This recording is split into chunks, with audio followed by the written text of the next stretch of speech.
My son mixes up his yes and no's. It ruined my life. And would you like more eggs, honey? My mom asked my 4-year-old son, Danny, as we sat at the breakfast table. Yes. My mother started piling more eggs onto his plate, to which he started wailing. I said yes.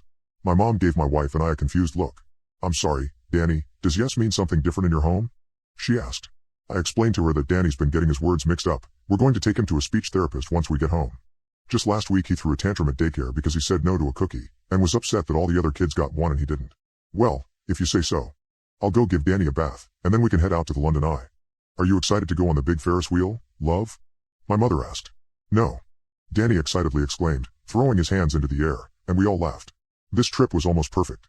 It was the first time my American wife and son had visited my hometown of London, and so far we were all having so much fun. The only thing to put a damper on our vacation was my son's constant mixing up of yes and no. I should have got it checked out long ago, I know, but I guess I thought it was cute, and now I worried it was too late. My wife, Laura, seemed to think the same thing. Mark, we really should get Danny's speech checked. It could cause some problems later on. My wife Laura said.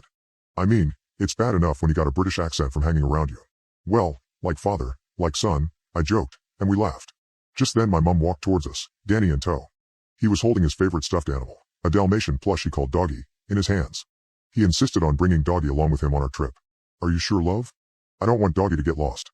My mum said. No.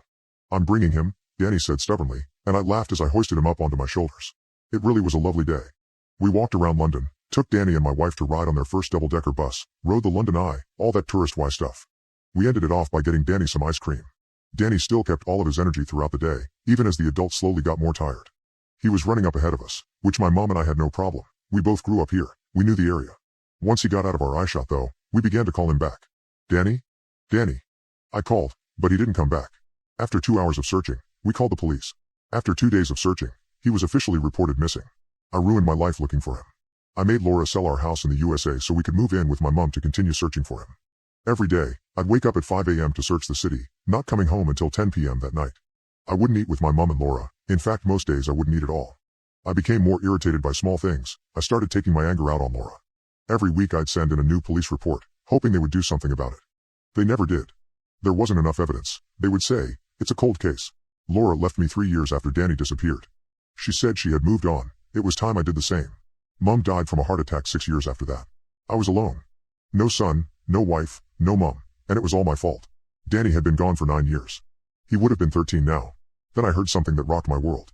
I was sitting at the table, the same table Danny ate his last meal at, eggs, which he didn't even like. The news report came on, saying that the police had just busted a 9-year-long child abduction scheme in the middle of London. They were now rescuing all the kids. 9 years. In London. I knew I had to find my son. I sprinted out the door, running through the town, trying to find it.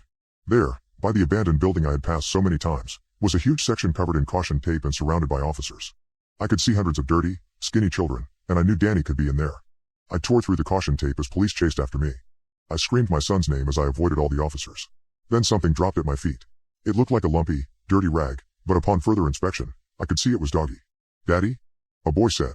He was about 3 feet taller now and dirty and thin as a stick, but under all that grime, I knew. This was Danny. Oh, my boy, I yelled, throwing my arms around him. At last, I had finally found my son, who I spent 9 miserable years looking for. That's when the police caught up to me. 3 restrained me, while the 4th approached my son. Boy, do you know this man? He turned to me. I looked to my son, pleading to him with my eyes.